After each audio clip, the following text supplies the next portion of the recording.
We good? All right, thank you everybody for joining us. I'm going to go ahead and call to order our November 17th regular session meeting for the Valley Park School Board. If you would please stand with me as we say our pledge of allegiance. I pledge allegiance to the flag of the United States of America and to the republic for which it stands, one nation, under God, indivisible, with liberty and justice for all. At this time, I'm going to ask that Stella read our mission for the Valley Park School District. Thank you. The Valley Park School District is dedicated to providing a safe and supportive environment of belonging. Our personalized learning experiences prepare our students holistically for limitless opportunities, empowering them to make the world a better place. Thank you. Mr. Hamilton, if you would please begin our meeting for the Athletes of the Month for November. Good evening, everyone. Each month, we recognize two outstanding student athletes for their athletic performance in the preceding months. Recommended by their coaches, these student athletes have excelled in their chosen discipline. I'm extremely excited to share their accomplishments with you. Our first student athlete of the month for the month of November is Katie Mann from our softball team.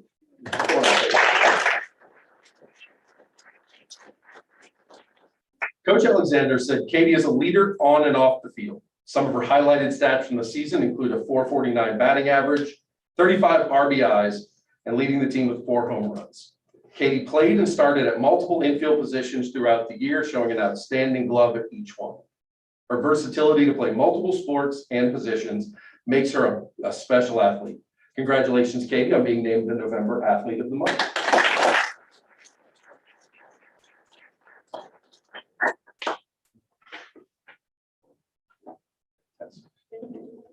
And I do expect to see you learn how to tighten your wrist or an ankle between now and then. There was a joke with Katie early on in the year. Was there something she couldn't do? And she said she could not pitch. I said, I don't believe that. So we're going to teach you how to wrap an ankle, and that'll kind of round out your athletic. Our next athlete of the month is Clayton Schumacher from our soccer team. Come on. Coach Proof said, during my time as the high school soccer coach at Valley Park, I've never had a team led by a single player. Typically, this responsibility is spread across a variety of players who combine to satisfy the leadership role. And that changed with Clayton Schumacher. Clayton led the Hawks as the sole captain, and I could not have been more pleased. He approached the role with humility toward his peers and a strong desire to compete out on the field. Clayton took younger players under his wing, offering them help, advice, and support throughout the season. Clayton took responsibility for the team and his play on the field. I can remember watching him pick up his teammates when they were down and carry the team on their back when it was necessary. I have no doubt in my mind that this year's team's success can be attributed to the leadership of our captain, Clayton Schumacher. Congratulations, Clayton, on being named a November Athlete of the Month.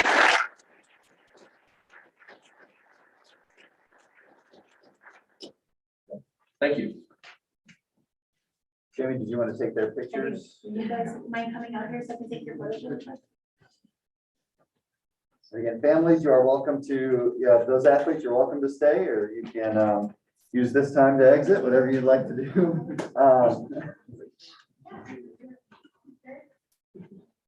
We are going to continue on. Something new that we're going to have, especially coming off of our the Missouri School Board Association conference that we just attended, is just take time to express some of the things that we have done or different committees that we're a part of and share. So today I just want to say thank you to our school district for allowing us to be able to attend the MSBA conference this year. It was held out in Kansas City last weekend. And so I just wanted to give board members that had an opportunity to go a moment just to share if there's anything from the meeting, a little nugget that they picked up, something that they want to share with the rest of the board and with the community. So Pete, you're welcome to start. I know you had something. Yeah, I do. At the meeting at the vendor conference, I noticed there was an air scrubber, and I think that can get that picture. There it is.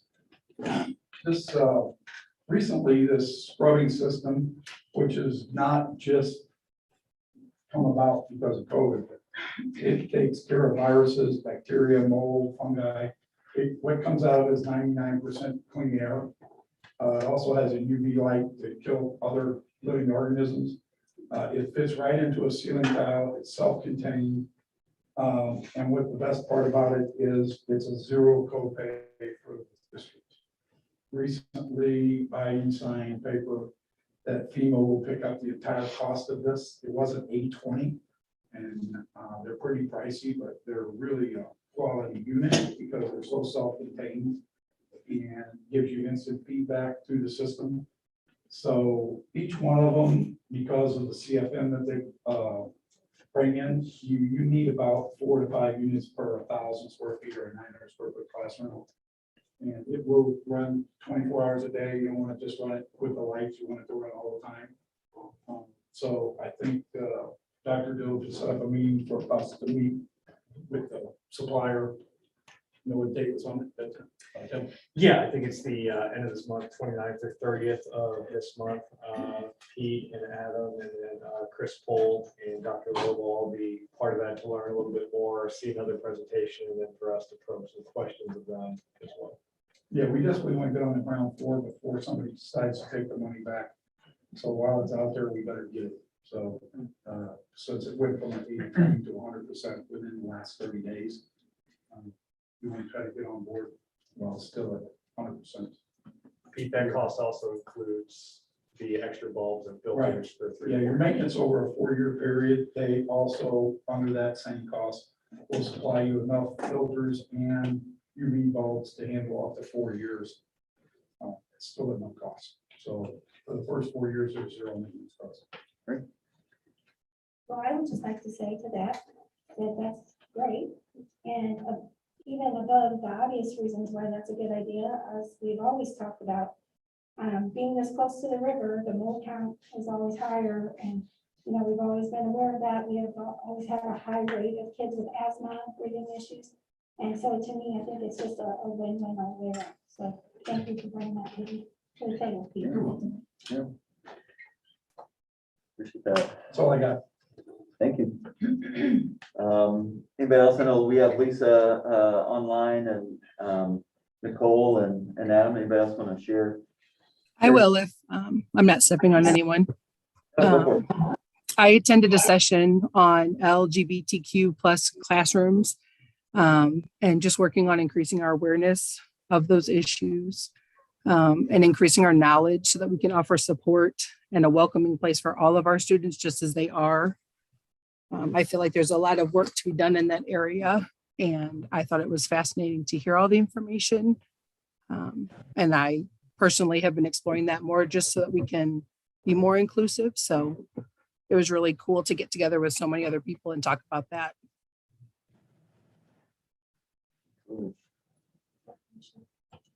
Yeah, so I think one of the things that stood out to me the most was seeing 4 delegates to MSBA come together for the delegate assembly that Friday and see all of these leaders in their communities come together to put together and deliberate over policy to set up the advocacy positions for MSBA going forward into the coming year.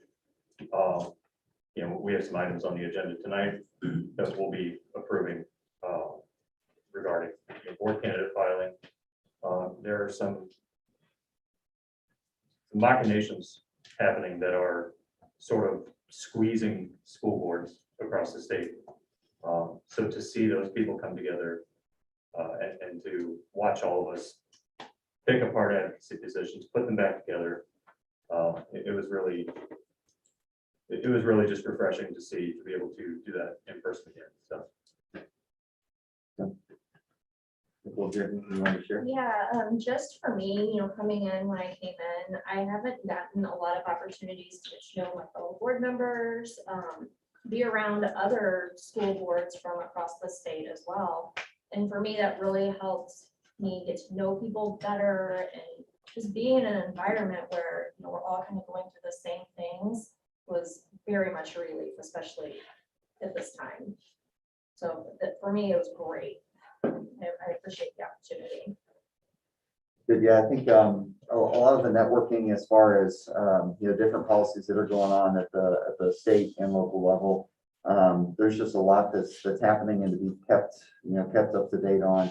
meeting with people who are, who we can, just like any conference, you have really good material sometimes, and you have not so great material sometimes, and you have really great presenters sometimes, and really not so great presenters sometimes. But to be able to find those nuggets, whether it's about, the being trauma informed, and I know this is something that Lisa deals with in her classrooms a lot through SSD, but learning more about that, and also seeing the financial side of the early childhood, through another district's eyes and different things that they're doing, just opens your eyes to what other districts are going through, but also different ways that we might be able to handle things. And so I know for me, listening to people that are going through different changes and how they're doing that, whether it's new superintendents, whether it's new policy, whether it's just a change in some of the other administration, seeing how they're doing that, and listening to them, talking to some other superintendents as well. And just getting a gauge for where people are at, how they're handling things, and finding new ways to and maybe to solve problems or to keep people engaged. Those are some of the things that I know I was able to just to talk about the whole time that we're there in the different conferences. So again, we thank you to the district for for that, and for us, continuing our education and being better at, trying to be better every day at this. So I just wanted to take some time and try to be open about what we're doing and having these conversations. Item 3.01, can I get a motion to approve our agenda? Can I have a second, please? Second. All right, all of those in favor for the approval of our agenda, say aye. Aye. All those opposed? All right, we have an agenda. Now for our consent items, we have 4.01, the approval of our regular session minutes from the 27th of October, approval of the 2021, approval of the 2021 MSBA Conference minutes, the approval of the check register from November, 4.04, the approval of board candidate filing timeline, and 4.05, the second reading and approval of policies AD, BBB, BBB AP1, and DCB and KKB. Hopefully everybody had a chance to read those. This is the second reading, so we will be voting on those as well. So can I get a motion to approve? Or first of all, does anybody want to pull any of these out for discussion? Okay, can I have a motion to approve our consent items? I'll move to approve consent items. Can I have a second? Second. Second, thank you. All those in favor of approving our consent items, say aye. Aye. Aye. All those opposed, say nay. All right, we have approved our consent items. 5.01, the approval of employee health insurance benefits. Dr. Kelly Lowe. It is that time of year again. It's hard to believe, but we're already there. Our insurance starts, the rollover for us, the renewal is January 1st.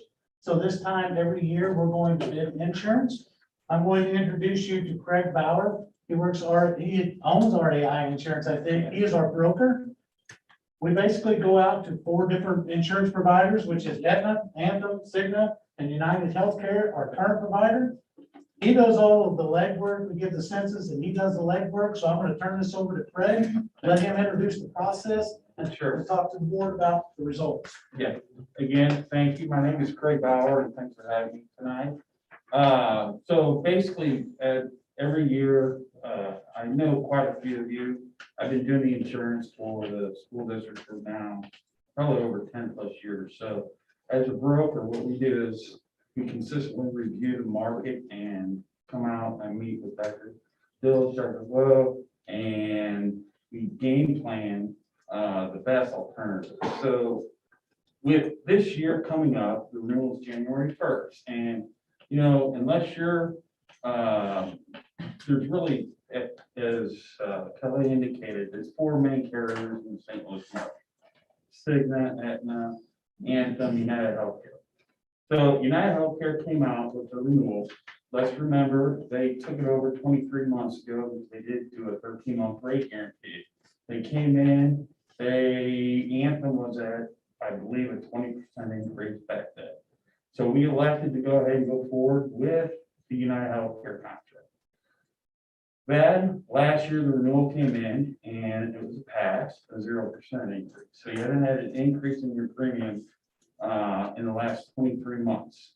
So this year, United Healthcare saying, hey, we haven't had any form of increase. We haven't seen additional dollars coming in. We're gonna final offer 6.3% increase. That being said, as you can see on the spreadsheet right there, we're able to negotiate with Anthem, and Anthem came in at a negative 4.7% on the medical.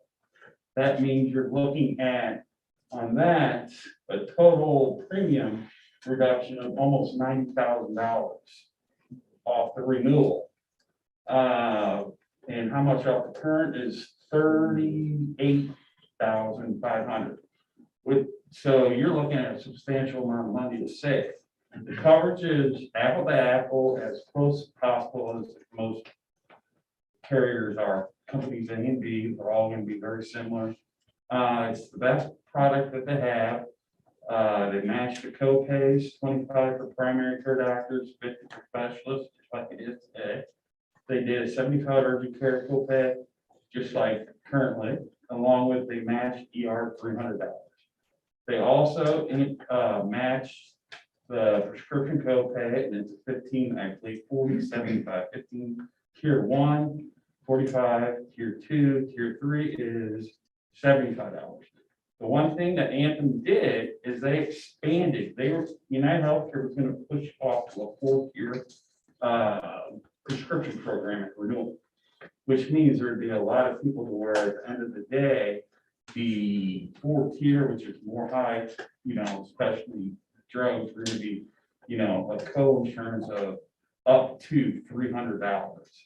So with the Anthem, they've allowed to do a 3-tier, to keep it at 3-tier, and they've allowed to do the best formulary national network available for Valley Park School District. So everything that we were looking for, they came through and they really wanted. They keep saying, hey, we insure 50% of the school districts in the state of Missouri. We got a great offer. We really want to get the account back. So the incentive was there. There's a lot of money on the table too, that you can save. You're not going to see a huge difference when it comes to providers. It's nationwide, worldwide, actually. And as long as you go to in-network doctors of Florida, wherever, New York, you could be over in Egypt, you'll have an in-network coverage. Also, they matched the dental, and the dental is going to be approximately 10%, I believe, off the current dental rate, and it's matched the plan. The life insurance is also coming in, and I believe that is going to be approximately somewhere in the 9 to 10 range reduction. So you're going to get a reduction across the board. I don't have the exact numbers, but the big ticket dollar amount is the medical, the negative 4.7. They also are going to give you statement credits for the actual installation of the group. That comes with technology credit, which they're going to include for $738, and implementation credit, which is an additional $1,191.61. That can be straight off the bill, so you'll get that due to, it's cumbersome to go and switch carriers, but we're going to do everything we can to make it as seamless as possible. Your employees really, realistically, when I do this and I move the group from company A to B, you'll see 1 or 2 people that may have a prescription issue. That's the most. It's never going to be seamless where 100% people are completely happy, but I'm not trying to I want you to be aware of that. There may be one person who doesn't like their tier going from tier 1 down to tier 3, but some people have a tier drug that's 3 going up to 1, which is painfully lower. So as a whole, it's through Cadillac plan, and it's wrapped around the HRA, and the HRA has been working great for the school district. And it's going to be seamless, and your employees aren't going to see it. The HRA being, with the deductible being 5,000 and the HRA coming in wrapped around it. And that's going to be they're going to hand in the card, and the provider is going to think it's a $500 deductible and move forward. So if you have a $500,000 claim, the most you're going to pay is $500. The school district will do the HRA, and that's a one-time per calendar, 2 times per payment. I know I'm kind of going through this fast, but I just kind of wanted to throw it out there and really answer any questions you might have. It's Craig, I think it's also important to point out that savings and reduction by going to Anthem is not just for our employee plans, but it's also for all the plans that we allow our employees to purchase into, like their spousal plans. Oh, absolutely. Yeah. So it's across the board, those rate reductions. They will direct bill our retirees who still continue to serve, and the district still pays 100% of the employee insurance. Do we need a motion first? Yeah. I'll move to approve 5.1.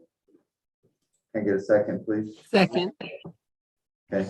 So one of the questions I had, you said it should be apples to apples.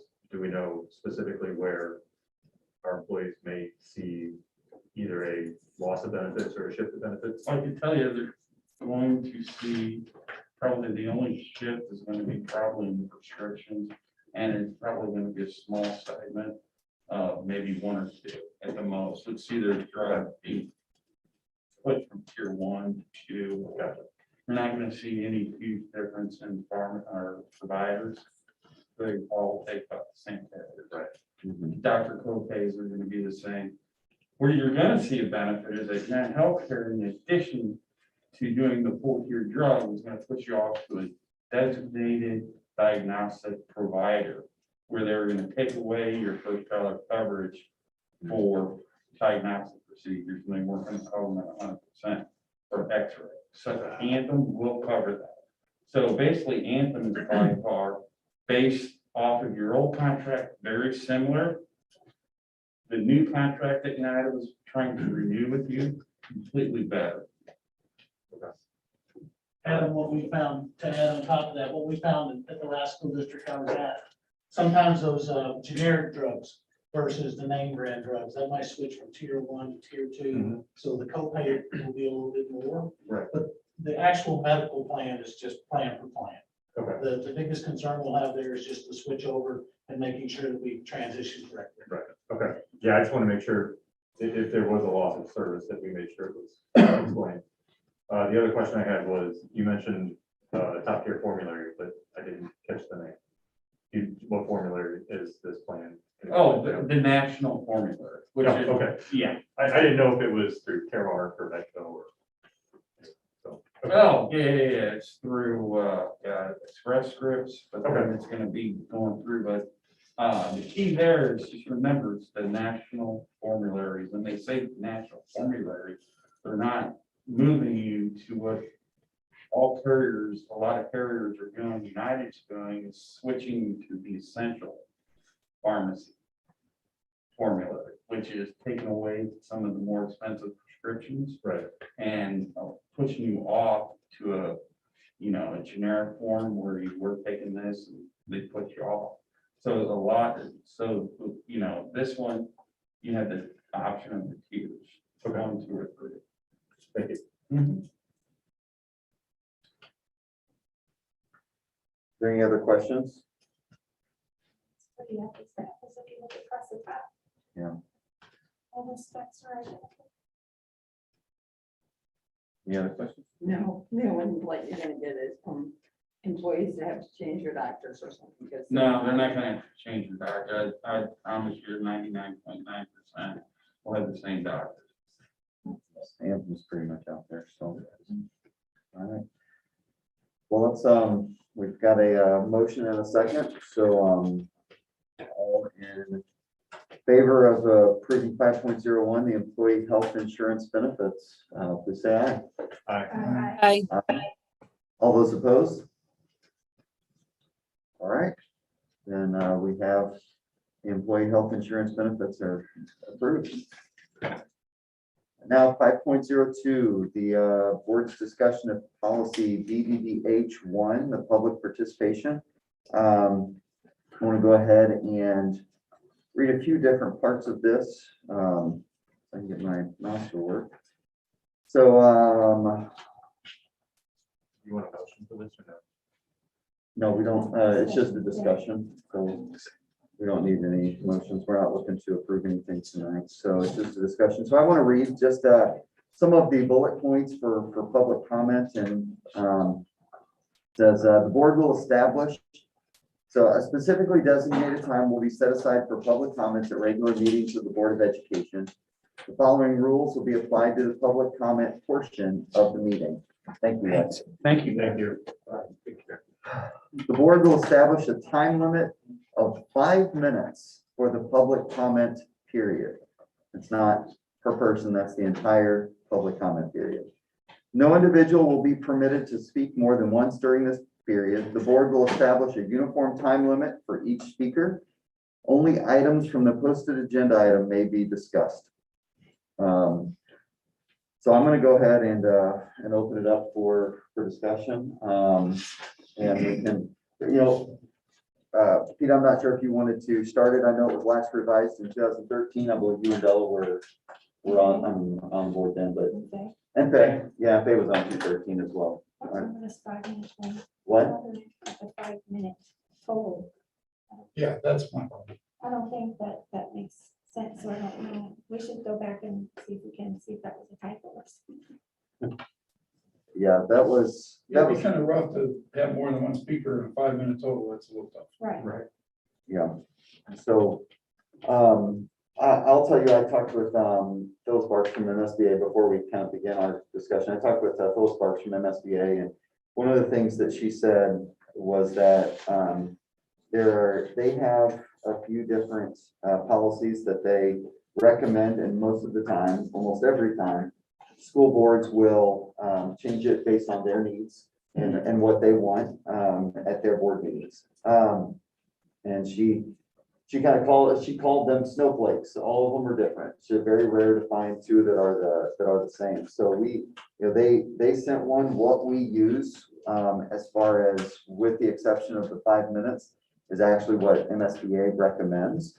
That as far as what they gave to me. So I just want to see any discussion on what maybe. Yeah, I was used to, when I was president, we had a 30-minute time limit and 3 minutes per speaker. Okay. And you could have up to 10 speakers because you had 30 minutes and 3 minutes apiece, and it worked pretty well. Okay. Very seldom that we ever filled 30 minutes, but at least you could get more than one speaker. Yeah. The problem you got with 5 minutes, even if you limit to 3 people, 3 minutes, you're not going to get one speaker. No. Right. You can't get up from the chair and get to the podium and die. You can't make your point, and that's just. So you're saying that the MSBA policy that was presented to us for adoption, did you go back and look at the original? Is that something that was changed? I didn't look at the original. I just looked at ours as what we had. I'd be curious, anyway, I think it's definitely something we need to revisit. As far as the 5 minute, the MSBA does recommend, obviously all the others, no individual will be permitted to speak more than once. Only items from posted agenda may be discussed. And then the board will establish a uniform limit for each speaker. Those are all things that the MSBA recommends for various reasons. So I just wanted to see what everybody's thinking. If there's, it was asked to be put on the agenda. So I just wanted to see what everybody's thinking Well, regarding. the good part about it is it says board posted items on the agenda. And if you read up above it, any member of the public who wishes to have an item placed on the agenda, as long as it's within reason, can have it put on there. So, you know, by just saying that it's only posted items, that means that as long as they come within 5 days, they can get something on the agenda. I'd be curious to see. You can't just have it where nobody can put anything on the agenda. So Yeah. this is a fix for that. You said MSBA had other policies that they. The main thing that they recommended was basically along these lines with different time limits. Oh, The okay, time okay. limit, the time limit was what was one of the reasons I wanted to discuss it, is because I think the idea of trying to get, if people want to talk, Yeah, that seems a little short. be in there for 5 minutes. Yeah. I will say that SSDs is also a 30-minute chunk with 3-minute limit, and I believe 10 is the number. That is the max. That does not mean that any public comment that is submitted in writing beyond that it's still read by the board. But during the meeting, they limit it to 30 minutes just so that they can keep moving through the agenda and accomplish all their goals. I spoke to the Kirkwood president when I was down there, and that's exactly because I asked her what they have, and they're 3 minutes with 30 minutes. 3/30. I think that sounds reasonable to me. So I agree. I mean, you just have to be prepared to be able to speak and make your point in 3 minutes. And most of the time, if you prepare, you can. What I want to encourage, because there are some things that you know, we're looking at changing, and I know we have at least you know, that one, but what I would encourage us to do is you know, if we have peers on other boards that you know, contact them about their policy, and talk with them about how it works, how it runs. Every policy obviously is available for anybody to see. So if you're wondering about the policies of the districts right around us, you know, please make sure you check on those as well. To be quite honest. Yeah. All of these policies are available online for every school district. Oh, yeah. Just like ours are. All you Yeah. have to do is go on there and look, just like other issues that I've gone on there and looked. And so we can go on there and we can look at different ones and see how they differ from ours and where we think we should go from here, so that, you know, people do feel like they have the opportunity to be heard. So, and so that's probably the one thing that I want to make sure that we definitely are talking about is, are we able to hear people on the things that we, you know, that we need to hear them on, you know, hear from them. Do they have an avenue to have their voice heard? And if they do, then I think that's, you know, that's what we want. Are we creating that avenue? So looking at our policy, looking at policies that are around us, and well, all over the state, doesn't matter if they're around us or not. And like I said, some of our peers, seeing how they work, seeing how they maybe don't work at their schools. And then I think next meeting is something that we can talk about as well. We know that there's at least one thing we want to change with our policy. So coming into, you know, to the next meeting and being able to talk about other things. Again, this is just the first time that I wanted to bring this up. Did you have something? Yeah, I just want to make a statement. Yeah. Currently, the board meeting is a board meeting held in public. Yes. It's not a public meeting. Correct. But this policy does address that by allowing the board to have a public hearing. We have them once a year anyway, when we set the tax rate. Most of the time, it's crickets in here when we set the tax rate. But we can put other items on the public hearing that is in the concern of people and the citizens and the school district that would want to be heard. So we can make that becomes a public meeting. This is a board meeting held in the public, that would be a public meeting. So for other concerns that people have, that is another avenue the board can do to reach more people at one time. Yeah.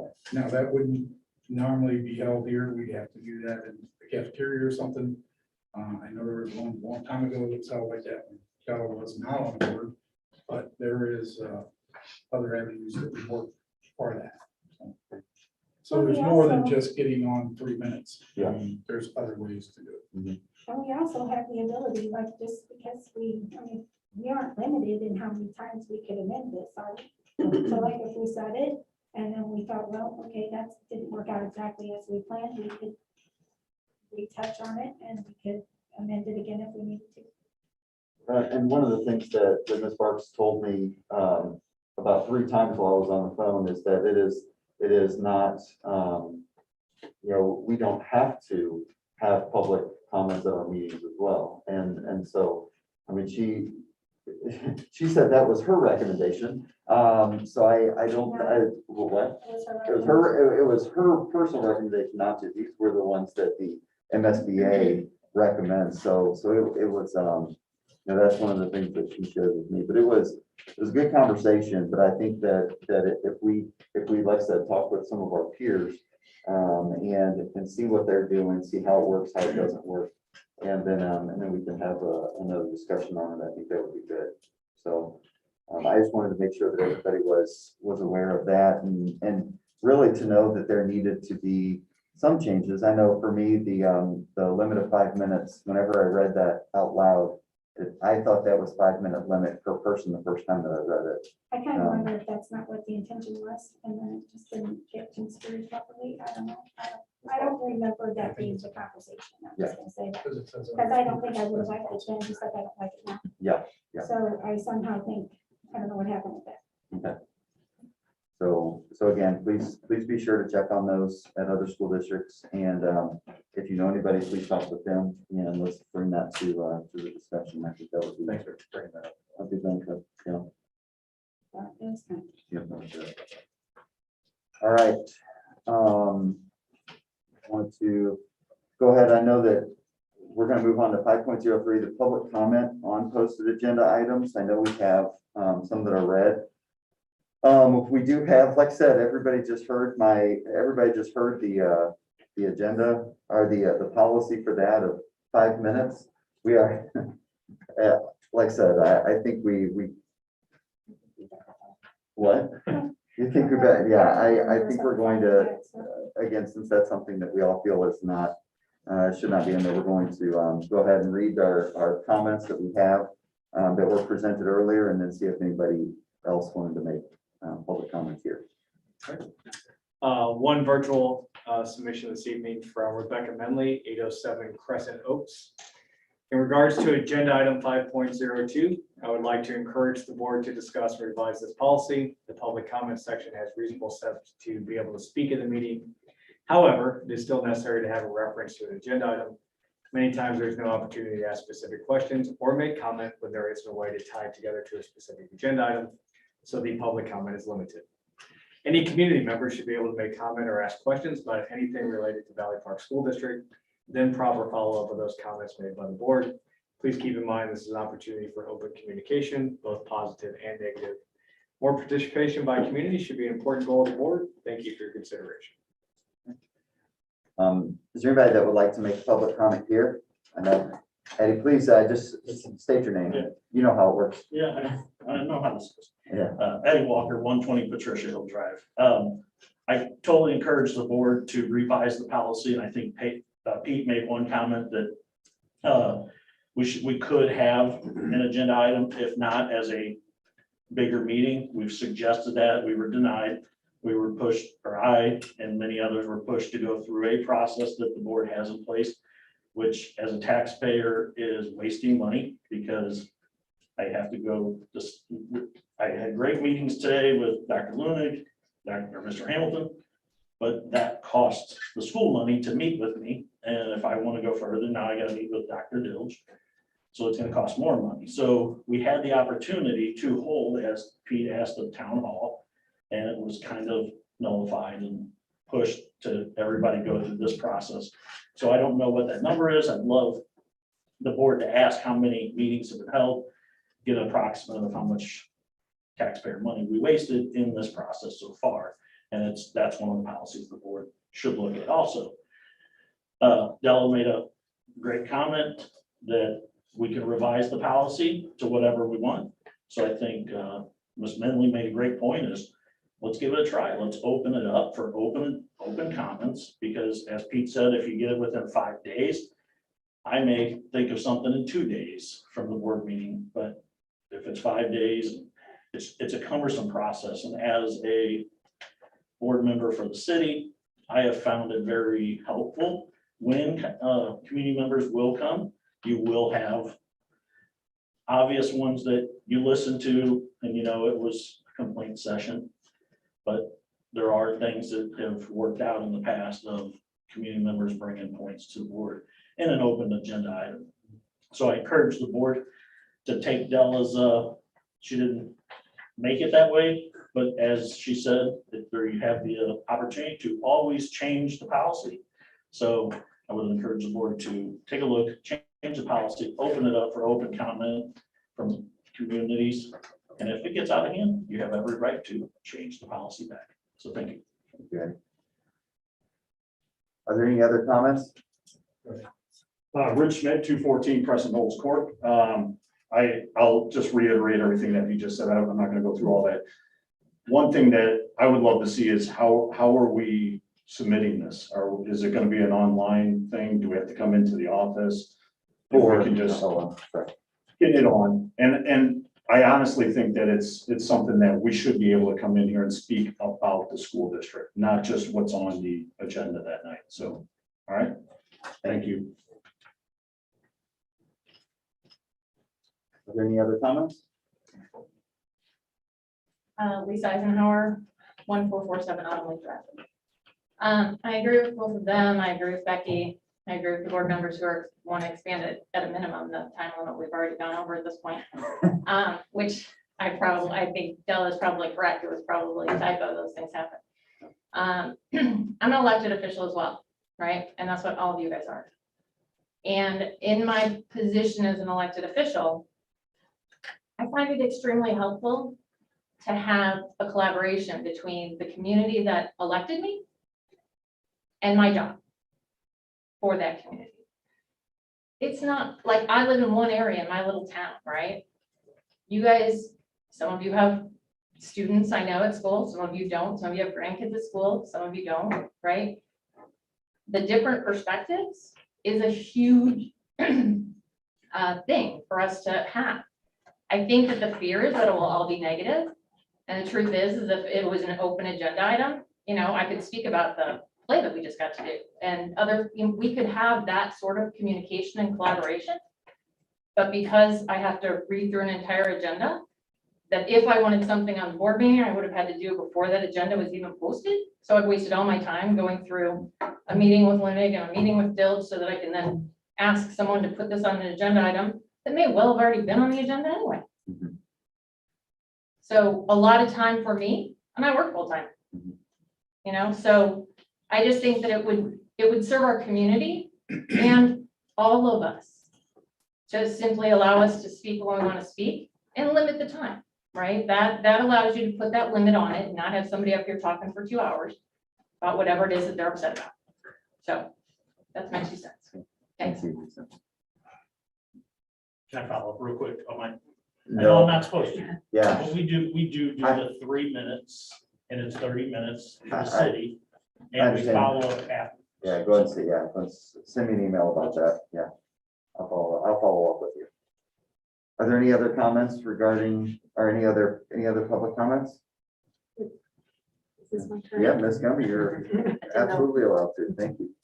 I don't want to step on any toes. My name is Trish Gunby. I'm the state representative for Valley Park, including unincorporated St. Louis County, Manchester, and Twin Oaks. Happy to be here tonight. I just wanted to let folks know that the General Assembly will be meeting starting January 5th until mid-May. And I want to encourage people just to kind of follow along. There is legislation likely proposed that may weaken public education and threaten it. And so that concerns me. I'm a huge public school supporter. And one of the ways I want you to follow along is you can go to a website called fastdemocracy.com. And you can follow either federal legislation or statewide legislation. You can pick a topic. So as legislation moves through committee and onto the floor for debate, you're aware of how that's happening and when it's happening. And then from the, since I'm a House of Representatives member, you can actually go on that website and you can click on a tab that says hearings. It will give you a weekly calendar of all of the different hearings that particular week. And you can submit online testimony. That is a change that happened after COVID hit. In the past, you would have to drive to Jefferson City to submit testimony. And because of COVID, they recognized that people weren't comfortable doing that. So there is an online testimony form, and there's a FAQ sheet that kind of goes through that whole process and what to do. And as committee members, we don't read those testimonies in committee, but we do read them as committee members. And so that is very helpful if it pertains to some piece of legislation. The other thing you can do is you can watch the chamber debate as it's happening. And if you're unable to do all of those things, those videos are archived. So I just want to engage everybody in that process, and you don't need to feel like as if, there's a disconnect. And obviously you can always reach out to me or your state senator and ultimately the governor, because all of those individuals need to be aware of your feelings on legislation as it passes through. So thanks for letting me be here and speak tonight. Absolutely. And just for reference, are all of the second readings for the approval and the policies that were in 4.05. Ms. Gumby did, talk with us about coming before and had talked to Dr. Dilge, and everything she's mentioning is really falls in line with the mission of our school. So we thank you for coming in and sharing about the policy and the legislation that's happening right now. So thank you very much. I'm going to go ahead and make a motion to adjourn to executive session. Second, and we'll go ahead and have a roll call. We'll begin with Nicole. Aye. Lisa? Hi. And I as well. All right. Again, thank you so much for joining us.